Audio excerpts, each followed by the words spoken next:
my fair Hippolyta. Our nuptial hour draws on apace. 4 happy days bring in another moon, but all methinks how slow this old moon wanes. She lingers my desires like to a stepdame or a dowager, long withering out a young man's revenue. 4 days will quickly steep themselves in night, and 4 nights will quickly dream away the time. And then the moon, like a silver bow, new bent in heaven, shall behold the night of our solemnities. Go. Turn. Stir up the Athenian youth to merriments, awake the pert and nimble spirit of mirth, and turn melancholy forth to funerals. The pale companion is not for our pomp. And Hippolyta, I wooed thee with my sword, and won thy love doing thee injuries. But I will wed thee in another key, with pomp, triumph, and with reveling. Happy be Theseus. Thanks, good Aegeus. What's the news with thee? Vexation come I, with complaint against my child, my son Hermes. Stand forth, Demeter, my noble lord. This woman hath my consent to marry him. Stand forth, Lysandra, and my gracious Duke.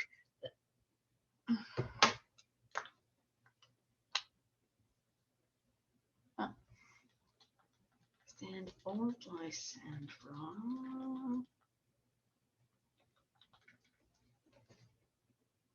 Stand forth, Lysandra.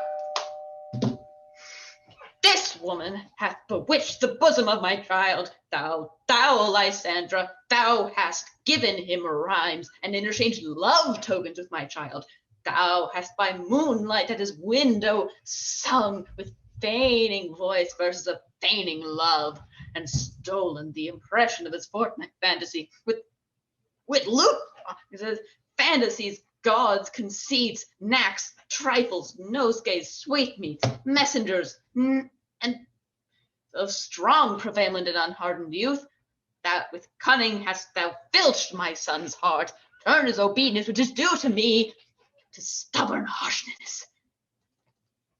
And my gracious Duke, be it so he will not here before your grace consent to marry with Demeter, I beg the ancient privilege of Athens, as he is mine, I may dispose of him, which shall be either to turn off their camera, Lysandra, this woman, or to his death, according to our law, immediately provided in that case. And to you your father should be as a god, one that composed your beauties, yet, and one to whom you are but as a form in wax, by him imprinted and within his power to leave the figure or disfigure it.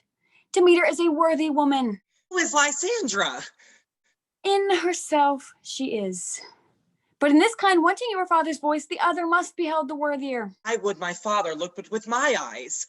Rather, your eyes must with his judgment look. You entreat your grace to pardon me, for I know not by what power I made bold, or how it may concern my modesty in such a presence here to plead my thoughts. But I beseech your grace, for I may know the worst that may befall me in the case that I refuse to wed Demeter. Yes, brilliant, brilliant.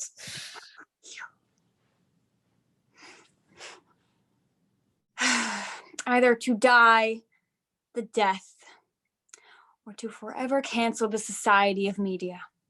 Therefore, fair Hermes, question your desires, know of your youth, and examine well your blood. Will I grow? So live, so die, my lord. Ere I will my Media patent up. And to his lordship, whose unwished yoke my soul consents not to give sovereignty. Take time to pause.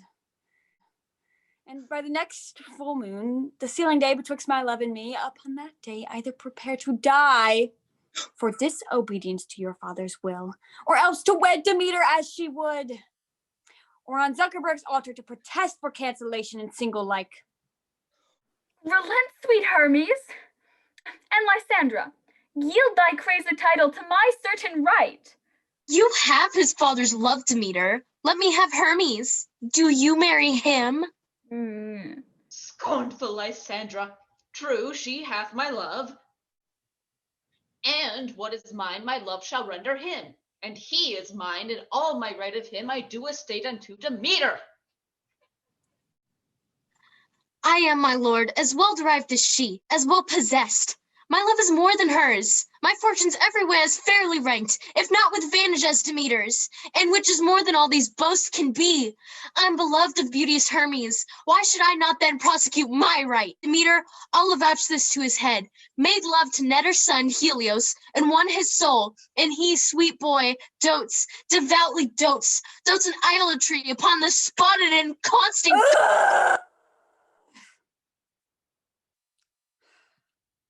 I must confess that I have heard so much, and with Demeter thought to have spoke thereof, but being overfull of self-affairs, my mind did lose it. But Demeter, come, good Aegeus, you shall go with me. I have some private schooling for you both. For you, fair Hermes. Look, you arm yourself to fit the fancies of your father's will. Or else the Athenian law yields you up, by which no means we may extenuate, to death or to a vow of single like. Come, Hippolyta, my love. What joy.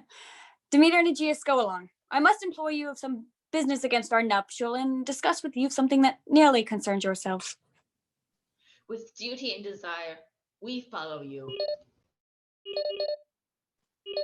How now, my love? Why is your cheek so pale? How chanced the roses there do fade so fast? Belike for want of rain, which I could well beteen them from the tempest of my eyes. Ay me, for aught that I could ever read, could ever hear by tale or history, the course of true love never did run smooth, but either it was different in blood. Oh, cross! Too high to be enthralled to low. Or else misgraft in respect of years. Oh, spite! Too old to be engaged to young. Or else it stood upon the choice of friends. Oh, hell! To choose love by another's eyes. Or if there were a symphony in choice, war, death, or sickness did lay siege to it, making it momentary as a sound, swift as any shadow, short as any dream, brief as the lightning in the collied night. That in a spleen unfolds both heaven and earth, and ere a man hath power to say, behold, the jaws of darkness do devour it up. So quick bright things come to confusion.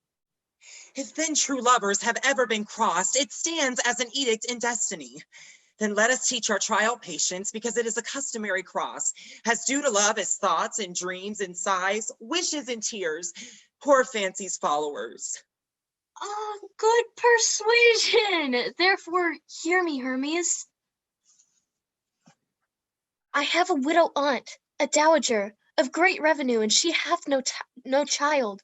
From Athens is her house remote 7 leagues, and she respects me as her only daughter. There, gentle Hermes, may I marry thee. And to that place the sharp Athenian law cannot pursue us. If thou lovest me then, steal forth thy father's house tomorrow night, and online in a discord call, where I did meet thee once with Helios, to stream observance to the morn of May. There will I stay for thee. Oh, my good Lysandra, I swear to thee by the master sword of Hyrule, by the security of V-Bucks and Roblox, by that which knitteth souls and prospers loves, and by that fire which expelled by Charizard, that has in sacred battle marred, by all vows that ever man have broke, and number more than ever woman have spoke, and that same place that thou hath appointed me, tomorrow truly will I meet with thee. Keep promise, love. Look, here calls Helios. Godspeed, fair Helios. Whither away? Oh, hail, Demeter. You like it?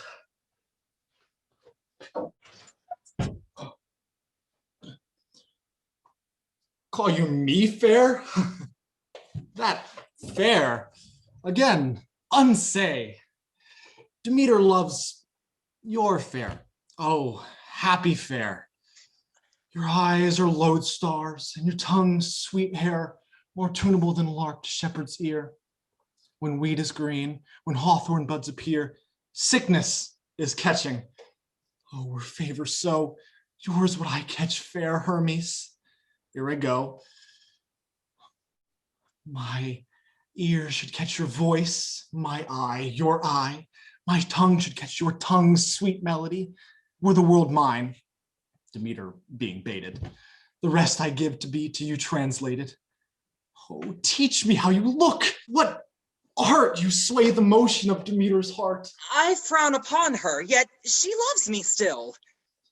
Will that frown to teach my smiles such skill? I give her curses, yet she gives me love. Oh, that my prayers could such affection move. The more I hate, the more she follows me. The more I love, the more she hateth me. Her folly, Helios, is no fault of mine. None but your beauty. Would that fault were mine. Take comfort. She no more shall see my face. Lysandra and myself will fly this place. Before the time I did Lysandra see, seemed Athens as a paradise to me. Oh, then what graces in my love do dwell, that she hath turned a heaven unto hell. Helios, to you our minds we will unfold. Come here. Tomorrow night, when Phoebe doth behold her silver visage in the watery glass, decking with liquid pearl the bladed grass, a time that lovers' flights doth still conceal, through Athens' gates we devised to steal. And in discord, where often you and I sent direct messages like secret spy, entering our bosoms of their counsel sweet, there my Lysandra and myself will meet, and thence from Athens turn away our eyes to seek new friends in stranger companies. Farewell, sweet playfellow, pray thou for us, and good luck grant thee thy Demeter. Lysandra, we must starve our night, from lovers' food till deep sorrow midnight.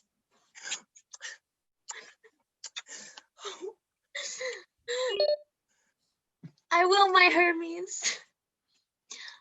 Helios, adieu. As you on her, Demeter dote on you. Thanks. How happy. Oh.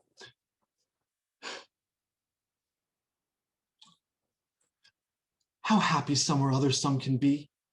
Through Athens, I am thought as fair as he. What of that? Demeter thinks not so, and as he errs, doting on Hermes' eyes, so I, admiring of his qualities. Things base and vile, holding no quantity, love can transpose to form and dignity. Love looks not with the mind, but love looks not with the eyes, but with the mind, and therefore is winged Cupid painted blind.